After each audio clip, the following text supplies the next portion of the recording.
everyone, welcome and thank you so much for checking out my channel. My name is Tammy. I'm an independent author and somebody who just really loves great stories. So on this channel, I talk about writing, books I've enjoyed, and lessons I've learned on my publishing journey. As many of you may know, and as I've mentioned before a few times, I am a therapist as well as a writer and an artist. And so today I wanted to do something a little different and talk about how I use books and stories in therapy to help the clients that I work with. I have been a therapist for about 3 years now. I've worked at the same agency that entire time, and our agency serves children and their families who are in foster care or who have been adopted out of foster care. So I've worked with kids of all ages, as young as 2 all the way up to 18 years old, and then obviously like whoever's taking care of them, their parents, grandparents, people like that. Stories and like picture books especially are such a fantastic way to connect with kids and to get them really engaged in therapy. And I really love that picture books often have a very specific lesson that they're teaching or something for the kids to get out of that. And if it aligns with one of their therapy goals and something that I'm trying to help them work on in therapy, then a lot of times I will use picture books to help provide some of that information to them and just to get them more engaged and involved. I also really love using picture books because it can really normalize some of those experiences for kids and some of those challenges that they might be dealing with. If they see a character in a book who might be dealing with a similar problem or, showing similar behavior or going through a similar thing, it can make them realize that, oh yeah, I'm not alone in this, and there is a way to kind of deal with that problem or get past it or whatever we need to do. And I think that a lot of them are really great to use, if you have your own kids or nieces and nephews or whatever, if you're just looking for books to read to the kids in your life that will also help them learn something about themselves or the world around them, or, just have a positive message. And so today I wanted to share some of the ones that I most commonly use and that I have found to be really valuable. I have a whole big stack here. There's a lot to get through, but I'm going to go through them really fast and just kind of explain a little bit about what they're about. So we'll just go ahead and dive in. The first one I have is Love Makes a Family. The illustrations in this one are really colorful, and I love that it has such a unique variety of types of families that are shown in this book in the illustrations and in the story. It goes through and it talks about, all these different things that make a family. And for the kids that I work with specifically, that's really great to be able to show that, because it shows them that all of these different things that either their foster parents or their bio parents or their adoptive parents, whoever they're living with at the time, all of these things that they do for them that show them love and lets them know that even if your family maybe doesn't look the way that it used to, or it looks different and things are changing, that love is still there, and that love is really what makes your family. There's all different types of families, and some only have a single mom, or some might have 2 moms or 2 dads, or some families the kids are a different color than the parents because of adoption and things like that. It's all different, but that love is still there, and that love is really what makes the family. And so I just like this one, and it's a very quick, simple story to read, and it's just kind of fun to see all the different types of families in there. The next one I have is The Bad Seed. This is a pretty popular picture book. You've probably seen it before. I really love this one because it talks about this seed who is bad, and kind of everybody thinks that he's bad and terrible. He does, really bad things, and he's just kind of angry at the world. But then as the story goes on, we learn that part of the reason that he acts that way is because he went through some really bad things too. And a lot of the kids that I work with have been through some really bad things, and maybe they act out in ways that, are not the best or not the healthiest, but it's okay. We're all just learning and growing. And at the end of the story, this seed turns things around, and sometimes he still makes mistakes, but he has turned things around and tries to do better. And so I just really like this book from a trauma perspective, and also just to talk about that there are other healthier ways to deal with those feelings, and we don't have to, lash out and do these bad things. A lot of the kids that I work with kind of are the bad kids. They've been labeled the bad kids in their school, or they're always kind of the scapegoat. And just to, be able to talk about that and help them see that just because other people say that you're bad, that doesn't mean that you are bad. And you can still choose to do good things, and nobody's perfect, and that's okay. By that same author and illustrator, we also have The Good Egg. But this one talks about an egg, and he lives in a carton with all of his friends and his family. They're all kind of wild and not on their best behavior, and he takes a lot of the stress of his egg carton on and feels like he has to be perfect all the time. I have a lot of kids that struggle with that too, where they just, in order to compensate for whatever, they're just really trying to be perfect and do everything exactly right, but it causes them a lot of stress and anxiety. And so this is a great book to talk about that and to talk about self-care and how do we kind of let go of some of that need for everything to be perfect, and that it's okay if things are a little chaotic sometimes. We don't have to take on other people's problems and other people's stress. We can take care of ourselves and just worry about us. Next up, I have Alpha Breaths, and this is one that I use when I'm teaching like deep breathing to kids and teaching that as a coping skill that they can use to regulate their emotions when they're feeling overwhelmed or anxious or stressed or whatever.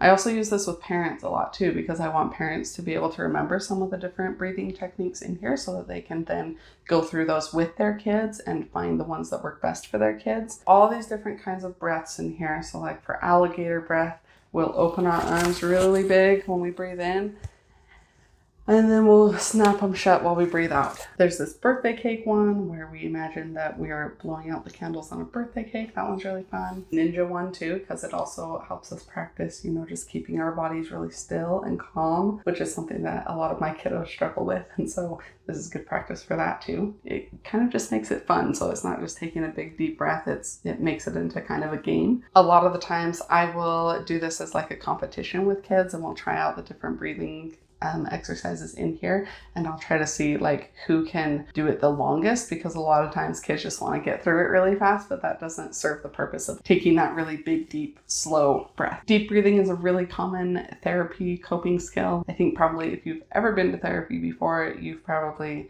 had a therapist tell you or practice with you to take some deep breaths. There's a reason for that. It really works, and it really does slow down your nervous system and help you regulate. But this just is like a more kid-friendly version of that and makes it fun for kids. The next book I have is The Rabbit Listened, and this is about a kid named Taylor. Taylor builds a really tall tower and it gets knocked down, and then they feel really upset, and all of the different animals are coming along and trying to help Taylor figure out how to solve their problem, but Taylor really doesn't want to do any of those things. And finally a rabbit comes along and is able to just listen while Taylor kind of explains what happened and how it made Taylor feel. Just the power of like having somebody to listen to you. That's kind of what this book shows. One of the little things that I like about this book is that there's never any pronouns assigned to Taylor. So Taylor could be a boy or a girl or non-binary. We don't really know. And I think that's great for kids to just kind of be able to put themselves in Taylor's shoes a little more maybe, and just kind of imagine what that might be like. I also really like to read this one with parents in the room, because then it kind of can be an awareness for the parents too, that sometimes they don't need to fix everything for their kid. They just need to listen to them. And then we are able to kind of practice that a little bit in the session and have the kids talk about maybe a hard time they have, and just have the parents use some really good reflective listening skills as opposed to trying to fix everything. Especially because a lot of the kids that I work with have had so many things happen to them that are just completely out of their control and out of anyone's control really. Even if they're in a safe environment currently, we can't change the past and what happened to us, but just having somebody there to listen and really validate your emotions and your experiences can be really valuable. Next up, I have How Full Is Your Bucket? And this one kind of talks about an invisible bucket that we all have over our heads. Sometimes things will happen that kind of take water out of our bucket and make our bucket lose water and don't make us feel very good. And sometimes things happen that fill our bucket back up, and also that we can be the person that goes around and is filling other people's buckets and doing kind things. When I read this one to kids, I'll often then have a discussion with them about what kinds of things emptied their bucket that week, or what kinds of things they can do to fill their own bucket. Just getting them to kind of connect up their emotions to their experiences and their thoughts and feelings, and also just to be able to take some control, that there are things that they can do themselves to help fill their own buckets and make them feel better if they're struggling. The next one I have is My Body, What I Say Goes. This is one of those books that is about, private parts and our bodies and body safety, boundaries, what to do if somebody is, touching your body inappropriately and things like that. There are a lot of books like this out there, and I have read several of them. I really like this one. I feel like it's very detailed, but still in a way that is child appropriate and is easy for kids to understand. It's pretty long and the text is kind of small on some pages, so it's a lot to get through.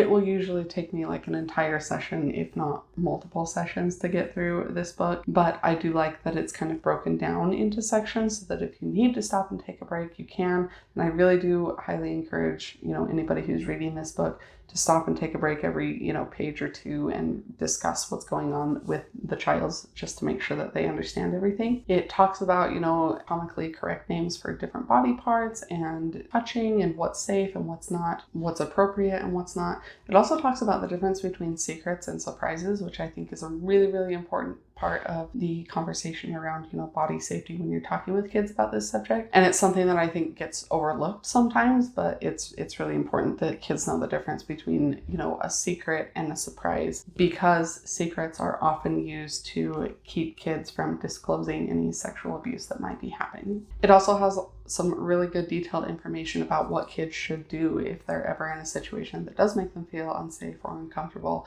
what they can say to the person in the moment, and also what they can do afterwards if something like that has already happened. I feel like it's a really empowering way also for kids to talk about body safety, and there's some really great discussion questions at the back as well if you're, struggling to know how to discuss this with your child. The next book I have is Even Superheroes Have Bad Days, and this is about a bunch of superheroes who have a bad day and how do they react to it, how do they handle that situation. It goes through a list of ways that the superheroes might handle a bad day in a negative way and an unhelpful way, and then different situations where they might handle that bad day in a more appropriate way and in a way that's safer and isn't going to hurt other people around them. A lot of the kids that I work with, again, just really struggle with if something goes wrong, it's the end of the world, and it's a huge problem.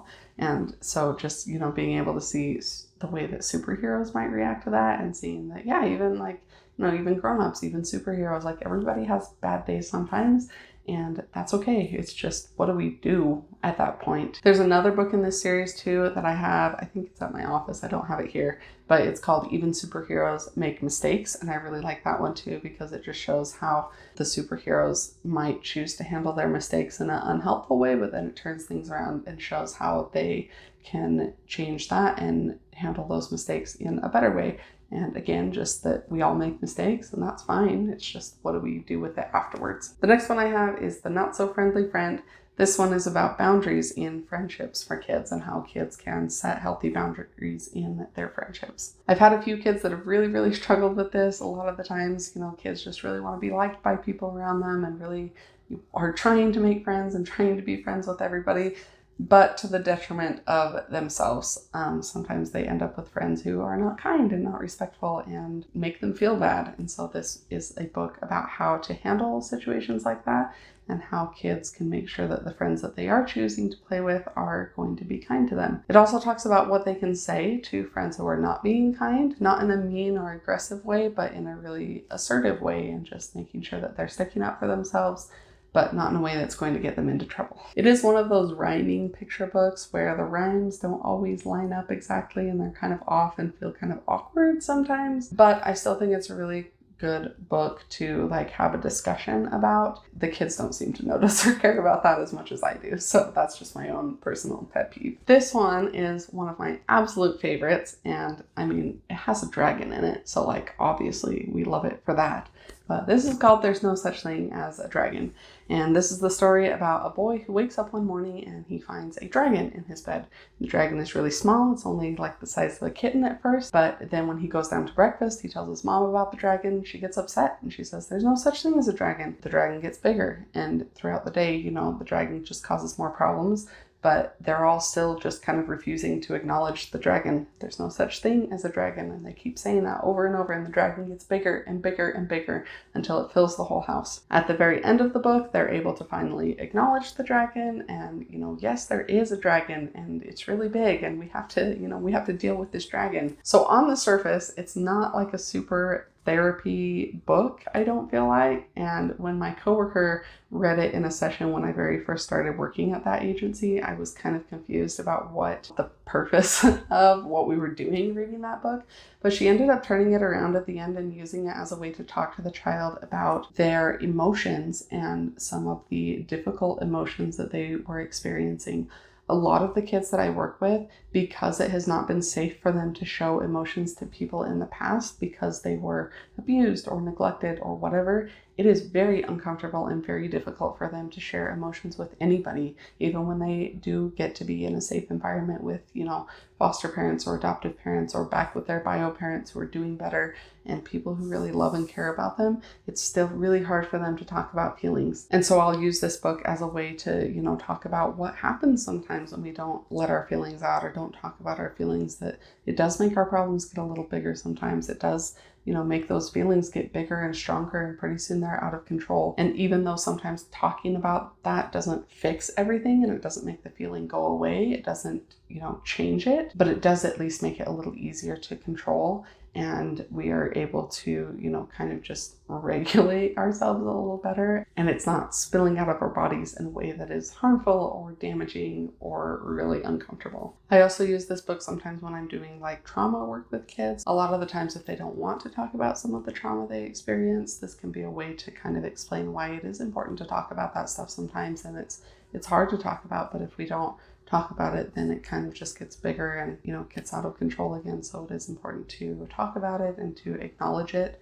We can't change the fact that that stuff happened, but we can find a way to deal with it. And so we just have to acknowledge it and have to talk about it a little bit sometimes. And the last book I have is Meet the Overs and the Unders. This is a book that I use to help kids learn about like sensory processing stuff. A lot of the kids that I work with have a sensory processing disorder of some kind, or maybe it's not a full-blown disorder, but they do have a lot of like sensory processing issues. Two of the biggest risk factors for sensory processing issues are like neglect or not getting enough sensory input and stimulus during really important developmental stages, which obviously if you are in a neglectful environment, that's a lot of the kids that I have worked with who have come from, foster care and were adopted. Those are kind of the environments that they were in a lot of the times.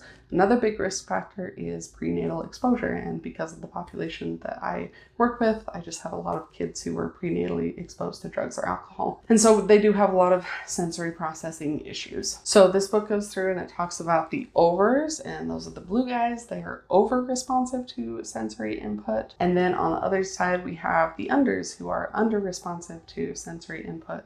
So the overs usually don't need as much sensory input to get their needs met, and they're really sensitive to things like loud noises or kind of weird textures on their skin or, really strong smells. They're really sensitive to things like that. They don't like things like that. Then on the other side, we have the unders, and those are like the sensory seekers. They really want things to go fast and be loud and to feel all the things. And like they like to go squish things in the mud and just be loud and have bright flashing lights, things like that. And so we'll go through this book and kind of talk about, which one do the kids think that they are? And then we'll talk about, some ways that they can get their own sensory needs met so that they are, able to stay regulated. Because when your sensory needs are not being met, then, they experience a lot of dysregulation and they might become really frustrated or, just feeling yucky. And also with this one, it's important to keep in mind that most kids that I have worked with are not one or the other. If they have a sensory processing disorder, like a full-blown disorder, they do tend to kind of fit into one or the other a little more. But a lot of us have some kind of sensory processing thing, or, even just preferences as far as what we like for sensory stuff. And maybe it is kind of a mix of both, and that's okay. But it just helps kids to kind of recognize what works best for them and to be able to use their senses to their advantage to help regulate their emotions. That's all the books that I wanted to share with you today. Please let me know if you enjoyed this video or if you want to see more videos like this in the future that are kind of a combination of like bookish things plus therapy knowledge and experience that I might have. I really like talking about this kind of stuff. I really think that books are a great way, especially like picture books for kids. I think they're a really great way to help them learn some of those therapeutic skills and just things that we're working on. And so even if you have a kid that's like not in therapy, I think a lot of those books are really great to use anyway, just because I think they're great things for all of us to know about and learn about ourselves. Leave a comment below to let me know what you think. If you want to see more of my videos in the future, you can hit the subscribe button and ring the bell to get notified as soon as I post new videos. Thank you guys so much for watching. I hope you have a fantastic day, and I will see you next time. Bye.